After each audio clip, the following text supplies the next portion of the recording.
Welcome to another interview brought to you by the Enterprise World. With us today, we have Esther Poulsen, founder and CEO of Raare Solutions. Raare Solutions is being featured on the Enterprise World's edition, Most Recommended Multi-Channel Marketing Solution Providers. It is being featured as the cover story.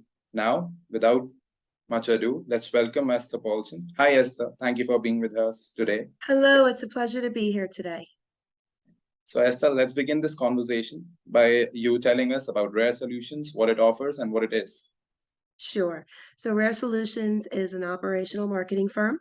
We specialize in the data side of marketing. So as people and brands look to engage with their clients, we help find the right data at the right time, the right people to contact across various channels. So it could be direct mail, could be email, social, digital, app, SMS, and also with channels that to come in the future as we start to go into virtual world and other media. So we look at using the data that a brand has about their clients, and then also third-party data that might be available elsewhere, bring everything together into a single harmonized experience and giving people the information that they need, the invitations, the offers, the experiences that they're looking for, and help develop and mature affinity to a particular brand and loyalty for products and services for the clients that we work with.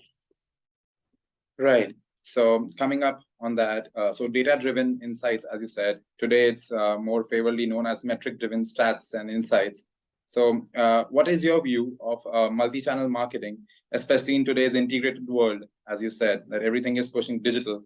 So where does multi-channel marketing with data insights or metric-driven insights stand in today's business world? Yes. So today, right now, email still remains the #1 means of engagement for most brands. However, the up-and-coming Generation Z, Generation Alpha, as new generations come online, and then even as the older generations, Gen X, baby boomers, and even millennials as they're starting to age, they're experiencing an onslaught of messages that are coming from the physical world and the digital world. So by engaging people where they are, and they could be on TikTok. I mean, I just was reading that people are spending an average of 80 minutes a day browsing TikTok videos, going to where people are and giving them the messages and the invitations and the offers that are relevant to them. That is really key. So it requires a lot of creativity in terms of the way that you decide that you're engaging with people, the way that you are presenting messages and offers and things like coupons and discounts and other calls to action. And then also making sure that it's efficient. You're not going to go and do a spaghetti on the wall and send something out to everybody. You're going to go and target people intelligently so that you're making the most use of your dollar spent. So the marketing domain has really evolved over the last several years, especially into that digital and video world. So now we're talking about the metaverse and how to create relevant content to people in a completely virtual world. So understanding who your clients are, understanding their behaviors, understanding their signals, understanding their demographics, understanding and bringing all that together into models that provide the most efficiency for the way that you engage with them. That is really, really key. People will, as people's expectations of a brand increase over time, and they do. People have very high expectations that their brands understand who they are and understand what they need. As those expectations rise, it's really, really critical to use data properly to give them the content and the experience that they need. So using everything that's available to you, baking it together into this harmonized, personalized experience, and then distributing that experience across all the channels that they're at and all the channels that are relevant. That is really, really key. And we believe that at Raare, we bake that together into a unique experience that provides a personalized experience that's relevant to the person's identity, their culture, their age, their gender, their generation, their purchasing behavior, their interest, their online behavior, bringing all of that together, and then understanding and saying, as a brand, we understand who you are, we see you, we understand you, and we're offering you this experience that is relevant to you. It's an audience of one, not an audience of thousands or millions. It's really truly an audience of one, and using machine learning, using AI, and then using traditional campaign segmentation. All of that is really key to delivering that unique experience and doing it efficiently and doing it effectively. Right. So my next question, I'll break it down in a few parts. So when you were telling me about this multi-channel marketing in today's world, there were a few questions that popped up. One of which is, so I was reading about marketing yesterday, okay? And there was this saying that innovation is a myth nowadays, right? And marketers need to steal like an artist and then create on top of the things. So as you mentioned, creativity, and since Raare is in the market for creating a personal or a customized experience for the viewers, because in today's world, let's be honest, we're not fighting for numbers or figures, we're fighting for attention. The more the customer pays attention to your targeted ads, email segments, the more conversions, of course, it gets. So where do you think creativity stands in marketing, especially in today's world? Well, I'll tell you, and I mentioned this earlier, and we've been working a lot into this and really creating a more diverse viewpoint of how to market, by marketing by culture, by gender, by generation, as well as the offerings of the brand. People now, and we have a much more diverse culture in the United States than we've had even 20 or 30 or 40 or 50 years ago. People do expect that a brand is going to relate to them the way that they are, all right, not the way that the brand wishes them to be. So the script is a little bit flipped. Once upon a time, brands said, "This is who we are, and you're going to like us the way we are."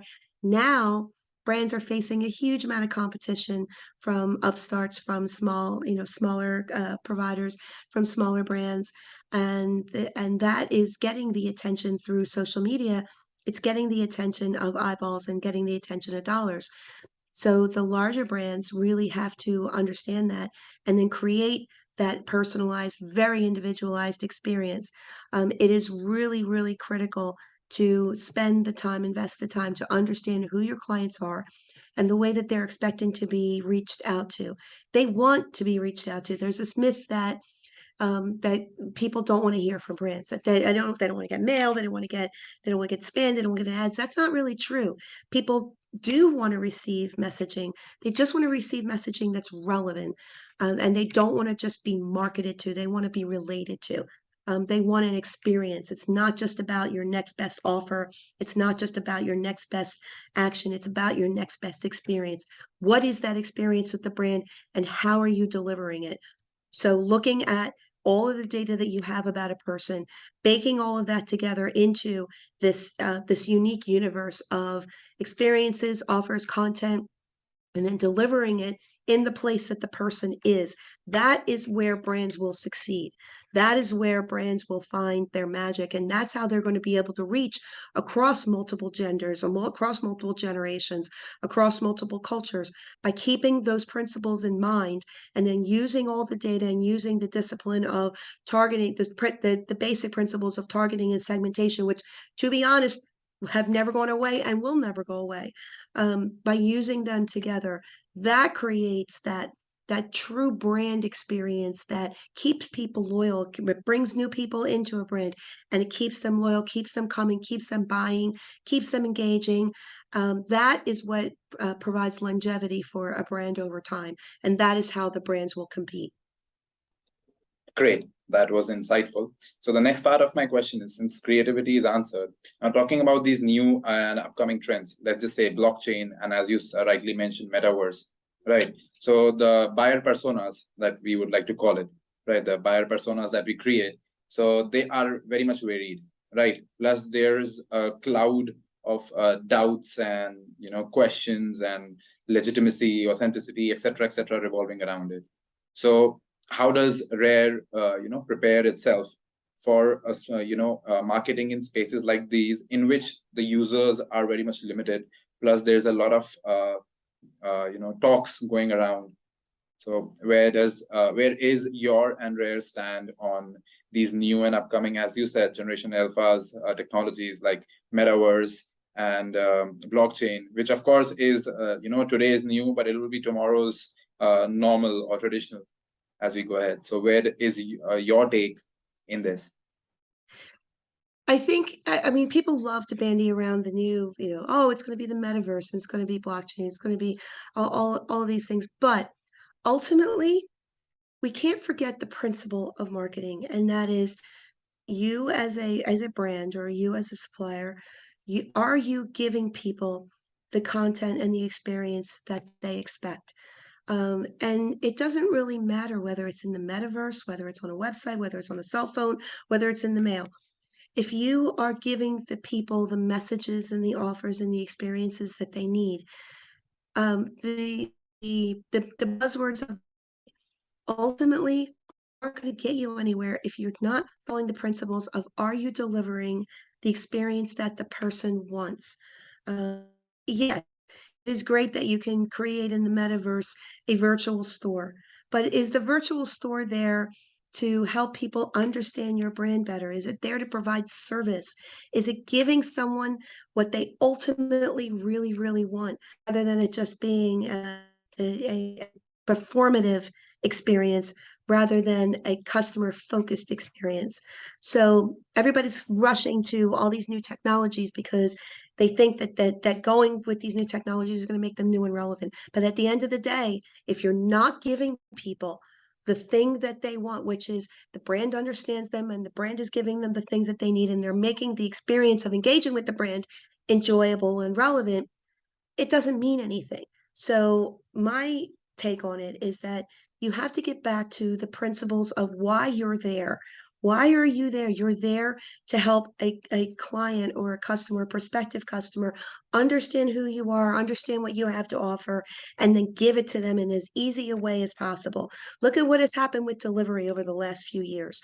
Now, instead of me going to a store to go and buy something when I'm very, very busy or I'm traveling, I travel extensively. Right now, I'm in Arizona. Right now, if I needed something, I can go and call somebody and I can have anything I want delivered to me because they understand who I am. I can go pick up something in a locker. I can have an Uber come and deliver something to my hotel room. That is the experience that I am looking for as a professional.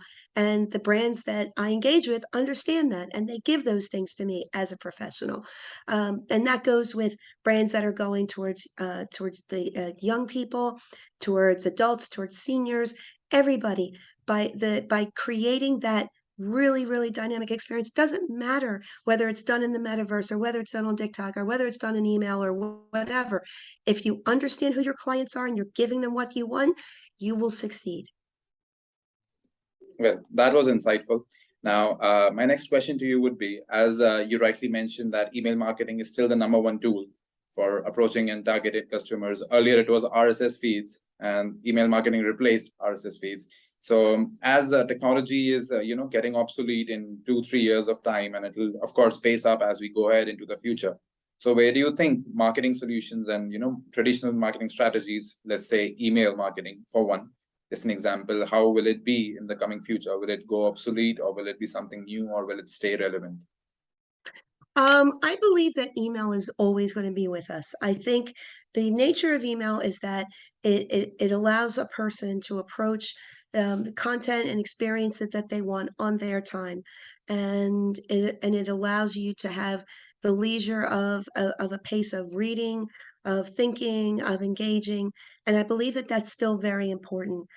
So I believe that email is always going to be a critical part of a marketing strategy. It's getting smart about it and creating them that are engaging and relevant and have the proper calls to action. That's going to be key. The second thing is that I believe that machine learning and AI, it's still, frankly, in its infancy. We've seen that even with the best of intentions, AI and machine learning offers and segmentation can go a little bit awry, and that's because of the human factor and because it's still maturing.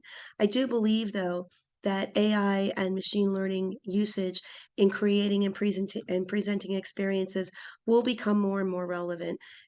However, I still believe that the personal touch, the human touch, is going to still be key. And creating the experiences that ultimately really are. It takes humans to engage with humans.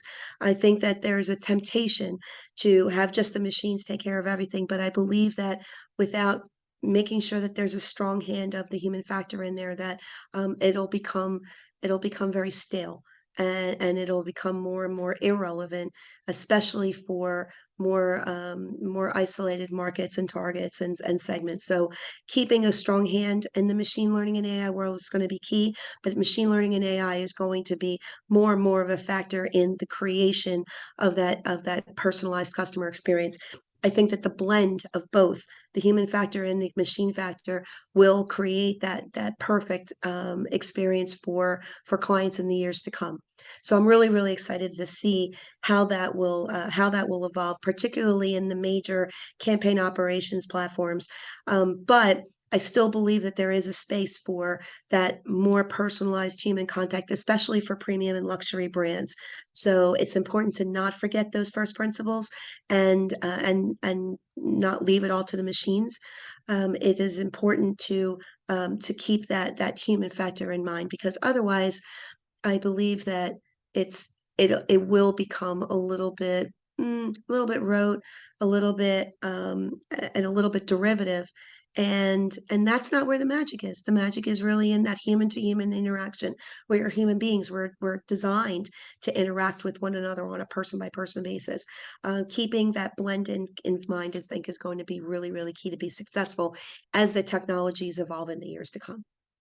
Right. That was beautiful, because the next point I was going to cover was this, ML, like GPT-3. It's great in producing content, and it's been aiding people. But the line you mentioned very beautifully, that it takes a human to understand a human. So of course, these technologies will add on to content marketers' work and deliverables, but not replace, because as a personalized touch is necessary, because that is what you and Rare are gearing at, right?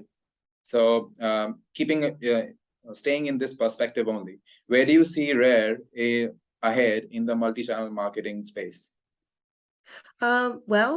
We specialize particularly in luxury brands, and in taking that combination of the digital experience generation and the human design experience generation, and marrying that together into a premium luxury experience for our clients.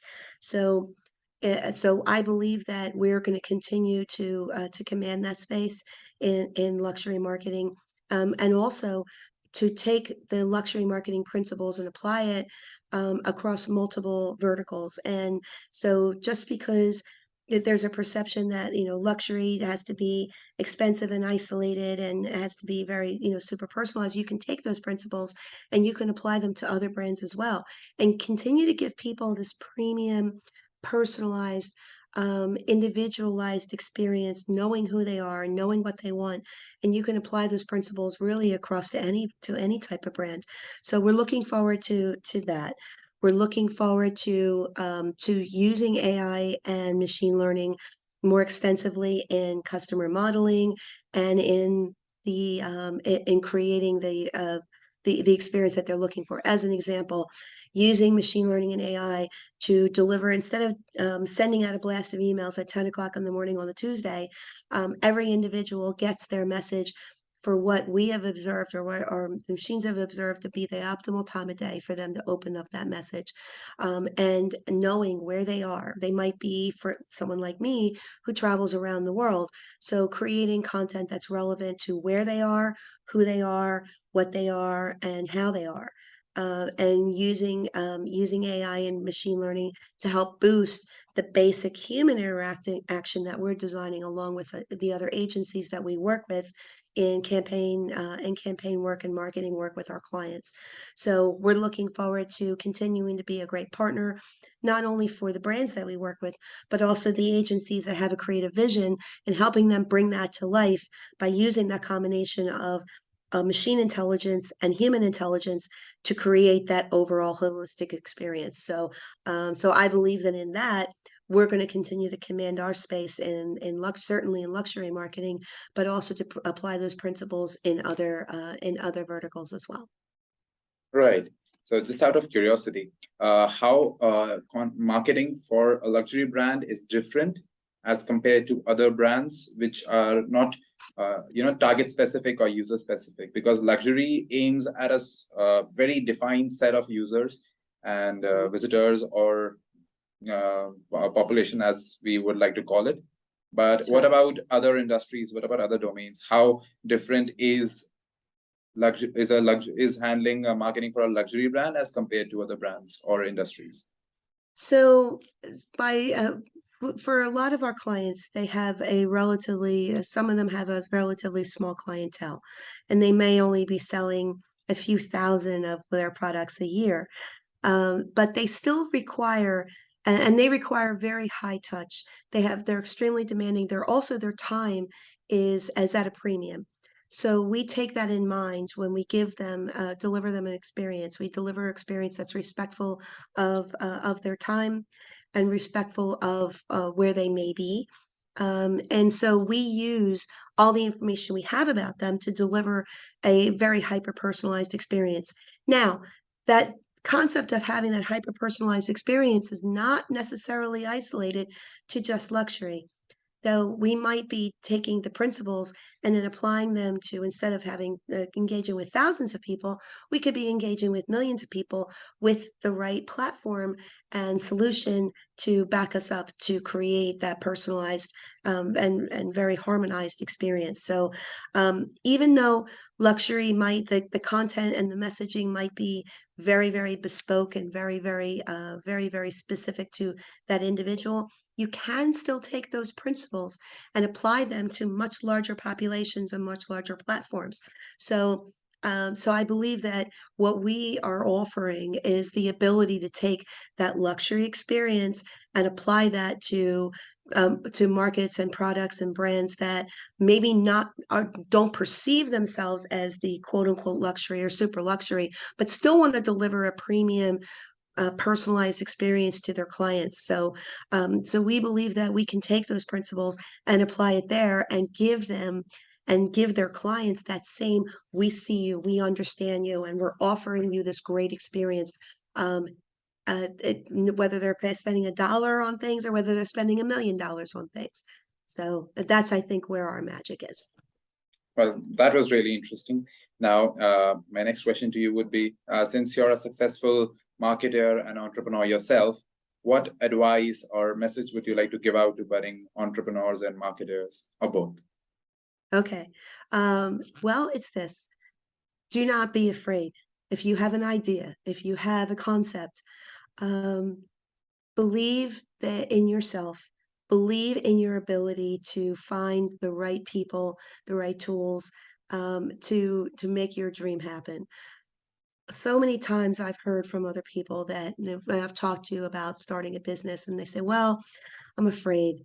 I'm afraid because I have a good job, or I have good insurance, or I have good benefits, and I'm afraid to start. And yes, that is true. People have families to take care of, etc. But if you have an idea and you truly believe in your ability to bring that idea to life, there are many resources available in communities, in chambers of commerce, at the state level, at the federal level, to help people start businesses. Watch what other entrepreneurs do. Join cohorts of people who are similar to you or starting up businesses.